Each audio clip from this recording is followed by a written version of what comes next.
It will be, I have no idea দিয়ে কতগুলো sentence তৈরি করতে পারবেন আপনি কল্পনাও করতে পারবেন না। এগুলো আমাদের প্রতিদিন ব্যবহার করার জন্য অনেক প্রয়োজন। যেমন ইট উইল বি ট্রু, এটা সত্য হবে। কোনো কিছু হবে, ইট উইল বি, তাই না? ইট উইল বি নিউ, এটা নতুন হবে। ইট উইল বি ইজি, এটা সহজ হবে। ইট উইল বি ফানি, এটা মজার হবে। ইট উইল বি এক্সপেন্সিভ, এটা দামি হবে। এরপরে আমরা বলতে পারি যেমন I have no idea, I have no idea who he is, সে কে আমি জানি না। সে কে আমি জানি না। হু ইজ, সে কে, আই হ্যাভ নো আইডিয়া, তাই না? আমি জানি না। তা I have no idea what she want, সে কী চায় আমি জানি না, ঠিক আছে? I have no idea why they leaved, তারা কেন গেল। আই হ্যাভ নো আইডিয়া মানে আমি জানি না, ঠিক আছে? I have no idea how to start, কীভাবে শুরু করব। আই হ্যাভ নো আইডিয়া মানে আমি জানি না, ঠিক আছে? কীভাবে শুরু করব আমি জানি না।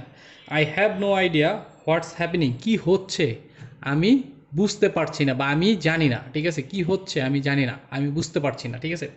তো এই দুইটা দিয়ে আপনারা নিজেরা এবার বাক্য তৈরি করুন আর কমেন্টে জানান। আল্লাহ হাফেজ।